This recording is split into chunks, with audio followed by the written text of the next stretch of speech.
ये इलाके में भी अपनी धमक देती थी। आपने उस कुचक्र को तोड़ा जरूर, लेकिन आज लाल झंडा ही कंपटीटर बना हुआ है। मैं वही कह रहा हूँ, जो खून से लथपथ है, ऐसे खूनी दास्तान को कभी भुला नहीं सकती है बिहार और बक्सर के लोग, डुमरांव के लोग ऐसे खूनी दास्तान को नहीं भुला सकती। और मुझे लग रहा है कि निश्चित रूप से ऐसे मुड़कटवा को, जो मुड़कटवा भुटकटवा का राव अदा कर रहे हैं, ऐसे नरसंहारियों को, तो सहार का वो दिन मुझे याद है। मैं लगातार उस जमाने में भी, जहाँ लोग दिन में नहीं निकलते थे इस क्षेत्र में, मैं उसमें प्रतिनिधि नहीं था यहाँ का, लेकिन पूरे बिहार का भ्रमण करते रहता था और जंगल राज से मुक्ति के लिए उस प्रकार के नरसंहार को, ये किसने नरसंहार को शुरू किया? ये वही लोग हैं, वही तत्व हैं, और ये कालनेमी बन करके आज फिर बिहार के लोगों को दिग्भ्रमित कर रहे हैं। ये कालनेमी, ये रक्तबीज के तरह पैदा होता है, जमीन पर खून गिरते ही सैकड़ों रक्तबीज पैदा हो जाते हैं। इसलिए ये असुरों का वध, रक्तबीज का वध होगा। कालनेमी को पहचानने का दिन है, और ऐसे कालनेमियों को उखाड़ फेंकिए तो बिहार का कल्याण होगा, बिहार का विकास होगा, इसमें कहीं दो मत।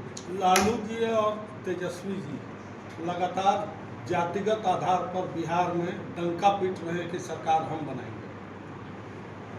मैं फिर कह रहा हूँ, ये मुंगेरी लाल का हसीन सपना ही रह जाएगा। अब तो फलना जी का दिन गया, वो तो जेल में ही सड़ के चले जाएंगे।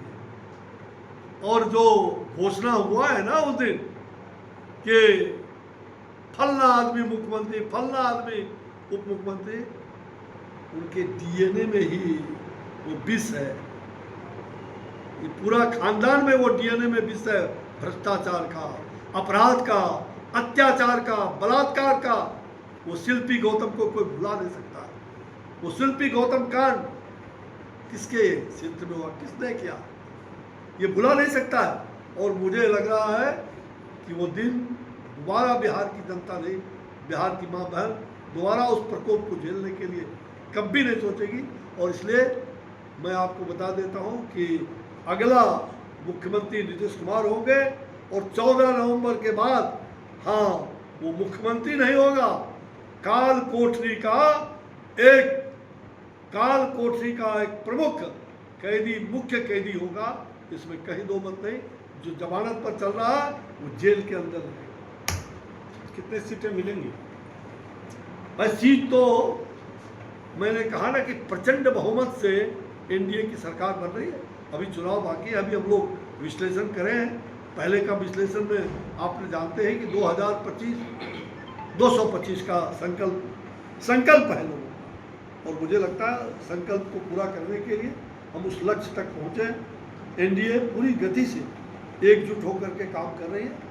और जहाँ तक कि हमारा बक्सर क्षेत्र डुमरांव, आज पहली बार मैं चुनाव की घोषणा के बाद यहाँ सूप नाला जो हर साल देते थे छठी मैया को, छठी तालाब पर, वहाँ से शुरू करके हमारे जो उम्मीदवार, ऐसे योग्य उम्मीदवार श्री राहुल सिंह जी, जो जनता दल एनडीए के प्रखर उम्मीदवार, अच्छे पढ़े लिखे, सज्जन और सुशील, कर्मठ व्यक्तित्व।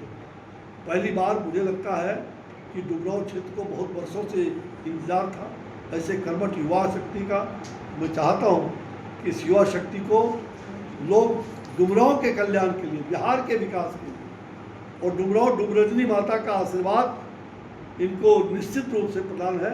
आप सभी जनता जनार्दन, मैं आपका सेवक होकर के मैं यही कहना चाहूँगा कि आप झोली भर करके हमारे डुमरजनी माता की कृपा से, छठी मैया के आज मुहूर्त है, संकल्प लीजिए कि हम बिहार में और इस डुमरांव में एक विकास को ही चुनेंगे, और एनडीए के प्रत्याशी श्री राहुल कुमार को लाखों मतों से हम विजयी बनाएंगे, ये संकल्प। अब चार विधानसभा इलाका पहली बार मंगल पांडे की धरती, बलिया और बक्सर, भागलपुर, ये आरा और भोजपुर, जो वीर कुंवर सिंह की धरती, बाबू वीर कुंवर सिंह, वही संकल्प दिलाया है आज लोगों को, और मैंने वहीं से शुरुआत किया है आपकी यात्रा। और आपको विश्वास दिलाते हैं, ये वीर कुंवर सिंह की धरती है, जहाँ के नौजवान में वो वीर्य है, वो शक्ति है कि ऐसे आतताइयों का नाश करने के लिए वो जानती है।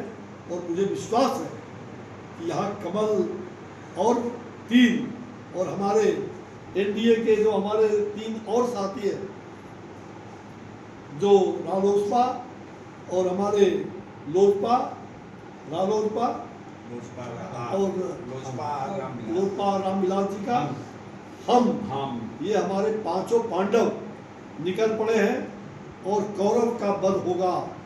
पांडव निकल पड़े हैं कौरव का वध करने के लिए। तो आप निश्चित रहिए, अभी वक्त आया है। हम जनता से भी चाहेंगे, छठी मैया से भी आशीर्वाद कि कोई घर में मत बैठे हो। 6 दिन का वक्त है आने वाले चुनाव का। 6 नवंबर को यहाँ का चुनाव होगा और दूसरे फेज का 11 नवंबर को। लोकतंत्र के इस महान पर्व को, इस लोक आस्था के पर्व के साथ साथ हम अगले लोकतंत्र के महान पर्व को मनाएं। बहुत प्रचंड बहुमत से हम जीते, अच्छे लोग जीते।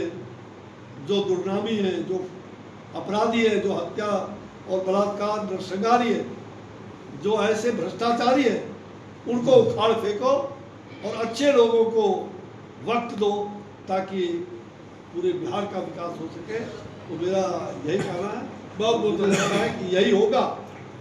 बाबा बक्सर में